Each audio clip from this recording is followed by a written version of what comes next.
Hello, everyone, and welcome to English Pod. My name is Marco. My name is Catherine, and today we have a very complicated topic for you. That's right. This is an upper intermediate lesson, a little bit more difficult. And we're talking all about taxes, paychecks, and all the information for when you work in the United States. That's right. It confuses me, and I'm American. So take a close listen. We're going to listen to this dialogue one time, and we'll be back in a moment to discuss what's going on.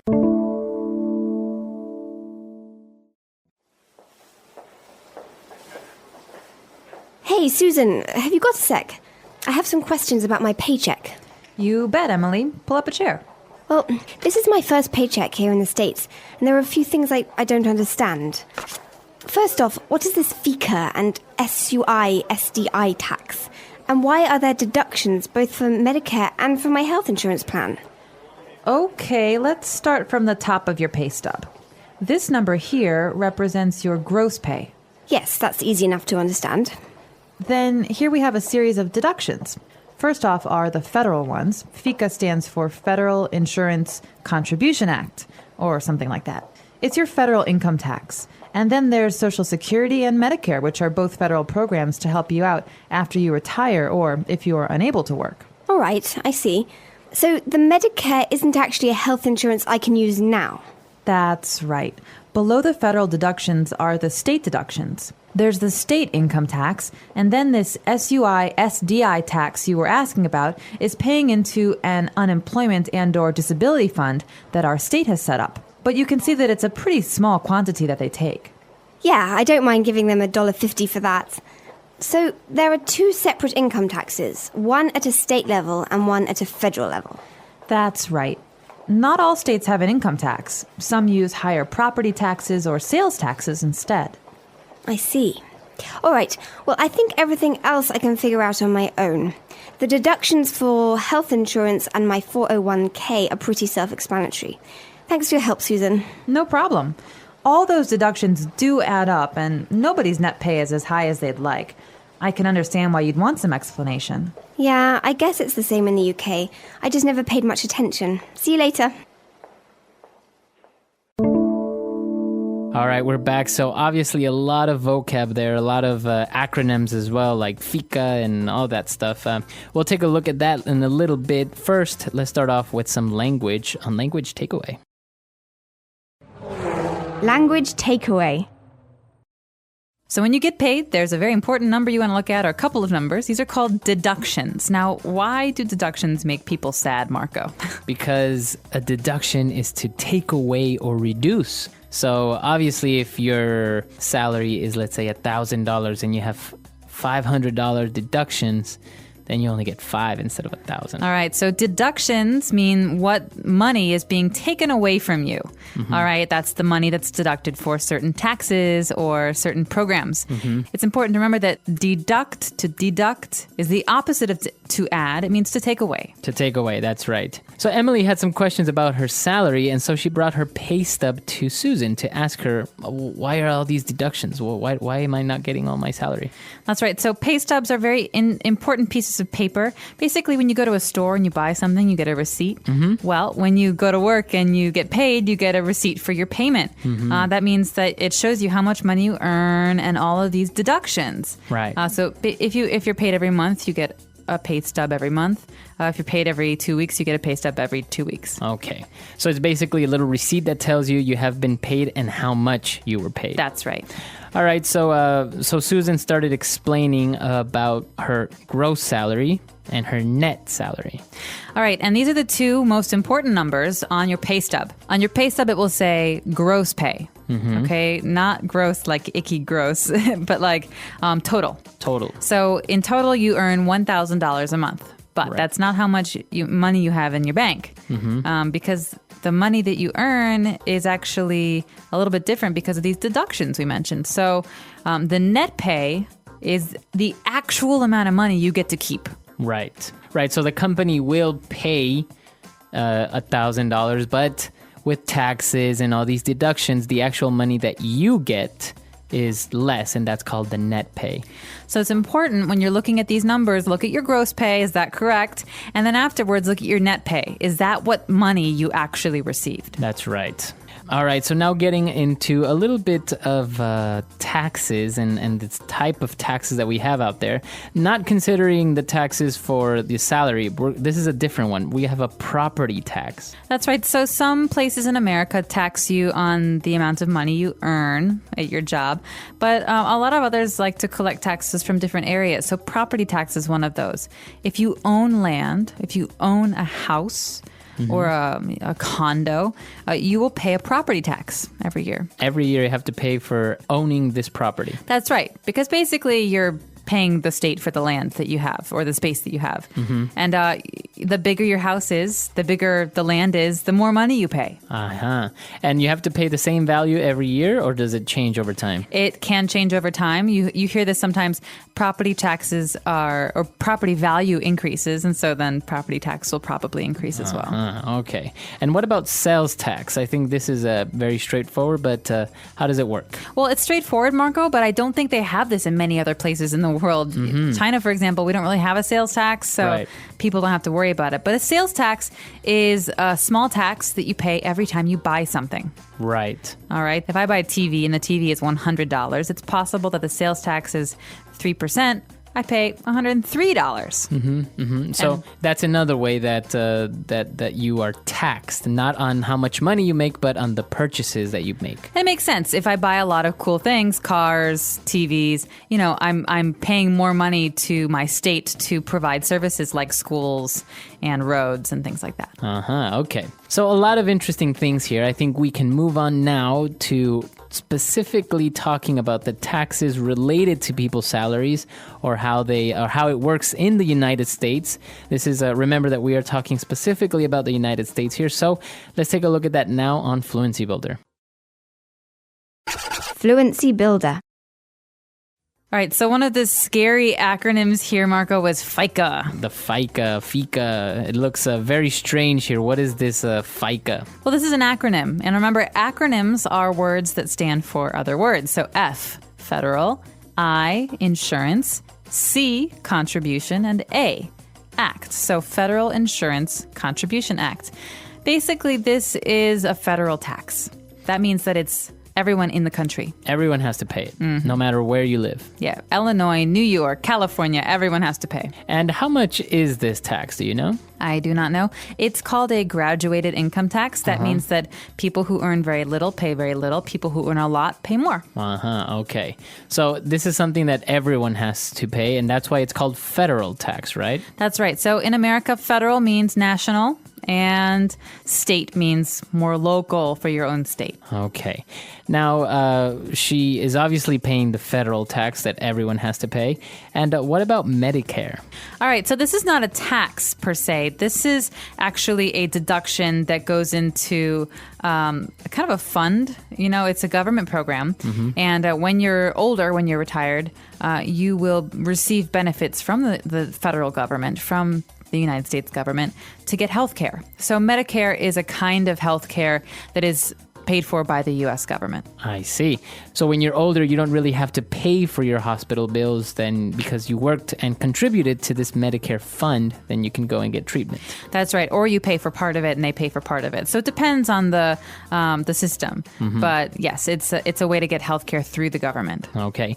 And now our next word is interesting because we've heard about Social Security before. You have the Social Security card, which is basically your ID, or it states also that you are an American. But what is the Social Security fund now that you are contributing to? Well, basically, this is another government program that is designed to make sure that people are comfortable when they stop working. Because when you stop working, you don't have any income anymore. You need money to live. Right. And so your whole life, you're paying into this fund, and the government will then give you the money back, some money, to basically live off of when you're retired. Okay. And so how long do you actually have to work in order to be eligible for Social Security? I believe you have to be 65 to be eligible for Social Security, but I'm not sure. It's either 60 or 65. Okay. I'm not there yet. All right. And actually, another one that's very similar is you have this 401k, which is actually a very interesting name for this tax or fund. Yeah, 401k is more of an investment. So a 401k is something that you put money into every month or year to access later on when you're retired. So again, it's a kind of security for you. If you work every day, every year for 30 years, 40 years, you want to have some money when you're all done. Right. And this is basically a retirement savings plan.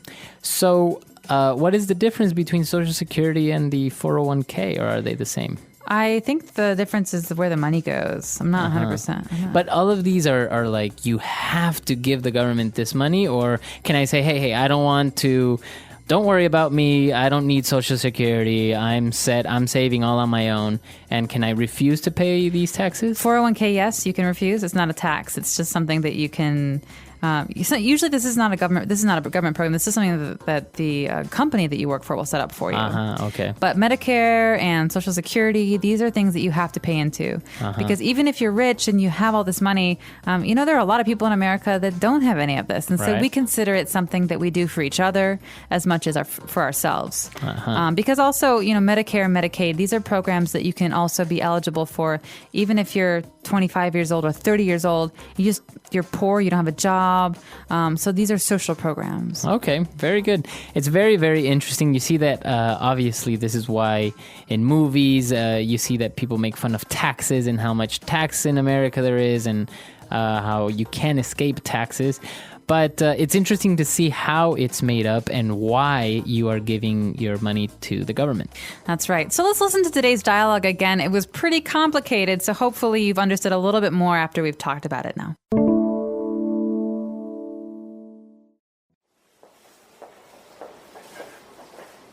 Hey, Susan, have you got a sec? I have some questions about my paycheck. You bet, Emily. Pull up a chair. Well, this is my first paycheck here in the States, and there are a few things I don't understand. First off, what is this FICA and SUI SDI tax? And why are there deductions both for Medicare and for my health insurance plan? Okay, let's start from the top of your pay stub. This number here represents your gross pay. Yes, that's easy enough to understand. Then here we have a series of deductions. First off are the federal ones. FICA stands for Federal Insurance Contribution Act, or something like that. It's your federal income tax. And then there's Social Security and Medicare, which are both federal programs to help you out after you retire or if you are unable to work. All right, I see. So the Medicare isn't actually a health insurance I can use now? That's right. Below the federal deductions are the state deductions. There's the state income tax, and then this SUI SDI tax you were asking about is paying into an unemployment and/or disability fund that our state has set up. But you can see that it's a pretty small quantity that they take. Yeah, I don't mind giving them $1.50 for that. So there are two separate income taxes, one at a state level and one at a federal level. That's right. Not all states have an income tax. Some use higher property taxes or sales taxes instead. I see. All right, well, I think everything else I can figure out on my own. The deductions for health insurance and my 401k are pretty self-explanatory. Thanks for your help, Susan. No problem. All those deductions do add up, and nobody's net pay is as high as they'd like. I can understand why you'd want some explanation. Yeah, I guess it's the same in the UK. I just never paid much attention. See you later. All right, so another interesting thought that came up was, well, where does the money for government spending come from? So because you have all these taxes that are for you, basically, you have property tax, or maybe does it come from sales tax that maybe the government can make roads and parks and stuff like this? Well, that's the thing. Remember earlier we talked about federal and state taxes. Well, if it's a state tax like sales tax, in America, I can pay sales tax in California, but maybe in New Mexico, there is no sales tax. Right. So this is a state tax. And that means that the state government can use the money for state projects, parks, roads, things like that. But then the Federal Insurance Contribution Act, the FICA, this federal tax, that is something that's used for our military, our government. This pays the paychecks of people in Congress, the president. This is where all the money to pay them comes from. And so basically the state taxes pay for state benefits and programs, and the federal taxes pay for these nationwide programs. So that's, I think, one of the most interesting things about this topic is that the United States is like 50 small countries that kind of have their own little governments. You know, they have their own taxes and they have their own rules. Like in some states, you can start driving when you're 16, in others when you're 15. And so it's like all these little small countries, but at the same time, you have this one mega country that has federal taxes and federal insurance and military and all this. That's true. And, you know, it's interesting. It's an interesting fact about American history that the most conflict in our country has really come down to these two groups. One group believes that the federal government, so that's the national government, should have more power than the states. And another group believes that the states should have more power. And that is a big problem, you know, this disagreement that we've had in America that goes back to 1776 and the founding fathers. And so I don't think it's something that is fixed. You know, these things change, you know, sometimes more federal power, sometimes less. But it's a very interesting part of American history. And also, it would be interesting to hear from our users how it works over there, because I know that approximately a rough estimate is that around 30 to 40% of Americans' income goes to tax. Right? About that, yeah. So almost half of your money goes into taxes. So I wonder how much it is in other people's countries. Maybe they have 60% of taxes, or maybe 10. Maybe 10. Yeah, so let us know. Our website is englishpod.com. We hope to see you guys there. All right. See you guys. Bye.